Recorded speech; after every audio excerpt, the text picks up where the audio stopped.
नमस्कार दोस्तों, पहले तो प्रेसिडेंट साहब का धन्यवाद कि उन्होंने रेजिडेंट्स की बात सुनी और जीबीएम ऑर्गेनाइज कर रहे हैं।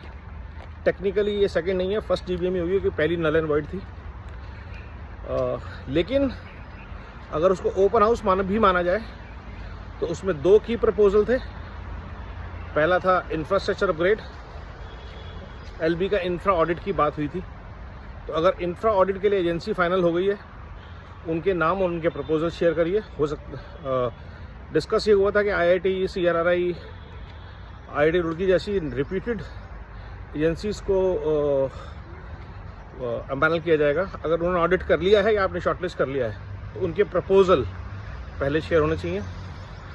दूसरी सबसे इम्पोर्टेंट बात हुई थी क्वेस्ट के कॉन्ट्रैक्ट को रिन्यूअल को लेके। लगभग सारे AOA मेंबर्स की अंडरस्टैंडिंग ये है कि क्वेस्ट को हटाने का वक्त आ गया है। क्वेस्ट ने काफ़ी गड़बड़, काफ़ी झोलझाल और काफ़ी बेड़ा गर्क कर लिया एलबी का। तो अगर जो FM फाउंडिंग कमेटी बनी है एजेंसीज़ के लिए, उनकी रिपोर्ट हो तो वो शेयर करें कि कौन सी 3-4 एजेंसी उन्होंने शॉर्टलिस्ट करी है, क्या प्रपोजल हैं और इस बार कॉन्ट्रैक्ट एलबी के AOA के फेवर में है या FM एजेंसी के फेवर में, क्या सोच रहे हैं। तो इन दो मुख्य मुद्दों पर चर्चा। इस जीबीएम को फ्रूटफुल बनाने के लिए इट विल बी वाइज अगर पहली बात पुरानी जीबीएम में जो की अप्रूवल्स पास हुए थे उनके ऊपर क्या एक्शन प्लान है, एग्रीमेंट है, अंडरस्टैंडिंग है, वो हम डिस्कस करें तो एक अच्छा वे फॉरवर्ड होगा। चाहे वो पुराने प्रपोजल्स पास हुए हों और उन प्रपोजल्स के लिए जो कैपेक्स लगना है वो क्या होगा। LB needs immediate upgrade, infra needs upgrade and it needs मनीज।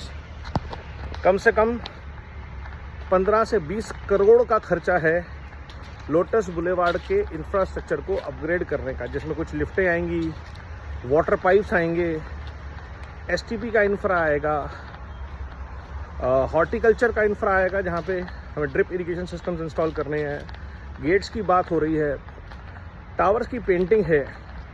तो इसके लिए किन किन से कोटेशन लिए गए, क्या क्या टोटल बजट अप्रूवल है, किस तरह से क्वालिटी चेक्स को इंश्योर किया जाएगा और ट्रांसपेरेंटली किन किन कंपनी से, रिप्यूटेड ऑर्गेनाइजेशन से बिड्स मंगाई गई हैं। ये एक प्रपोजल तैयार करना चाहिए और बड़ा क्लियरली मेंशन करना चाहिए कि इसका टारगेट अगले 2 से 3 साल में कंप्लीट होने का है, 1 साल में नहीं होगा।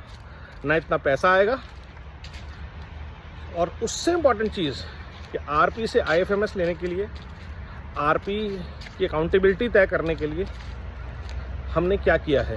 यूटिलिटी बिल्डिंग के केस के पब्लिक अपडेट्स हैं, सबके सामने हैं, आप वो भी शेयर कर सकते हैं, उसमें कोई प्रॉब्लम नहीं है। बट इम्पॉर्टेंटली कि RP का जो भ्रष्टाचार है उस पर हम कैसे लगाम लगा रहे हैं, हमारा पैसा हमारे लिए यूज़ हो, ये हम कैसे इंश्योर कर रहे हैं, इसके ऊपर एक चर्चा हो। और ज़रूरत पड़े तो कमेटी मेंबर्स या जो भी एजेंसी के लोग हैं वो आके खुद अपनी बात रखें तो बहुत बेहतर होगा, ट्रांसपेरेंसी रहेगी। और जो AOA मेंबर्स इस मीटिंग में आएंगे उनके जब सवाल आएंगे तो उस पर भागने की कोशिश ना की जाए, अवॉइड करने की कोशिश ना की जाए, माइक छीनने और चीखने चिल्लाने की कोशिश ना की जाए। एक प्रॉपर चर्चा हो, क्योंकि पैसा हम सबका लग रहा है, किसी के मन चाहे काम पे नहीं लगना चाहिए। जो एलबी के लिए बेहतर है, अपग्रेड के लिए बेहतर है, कॉस्मेटिक्स से ज़्यादा जो पहले खर्चे वो होने चाहिए जो ज़रूरी हैं, इम्पॉर्टेंट हैं। जैसे हर टावर के शाफ्ट की क्लीनिंग, उसमें वॉल्स और पाइप्स की रिपेयर, ये आजकल सबसे क्रिटिकल चीज़ आ रही है। और गर्मियाँ आ रही हैं, पानी की तैयारी, जेनसेट्स, बैकअप, सर्विसिंग तैयारी, ओवरहॉल, ये बहुत ज़रूरी है। और हो सके तो एक सेव वाटर कैंपेन के लिए किसी कंपनी को इंगेज किया जाए, जिसके प्लम्बर 5-6 लोगों की टीम 10-15 दिन के लिए, 1 महीने के लिए एलबी में रहे और सारे फ्लैट्स में किसी भी बाथरूम किचन में अगर लीकेज है तो वो चेक करे। धन्यवाद, जय हिंद।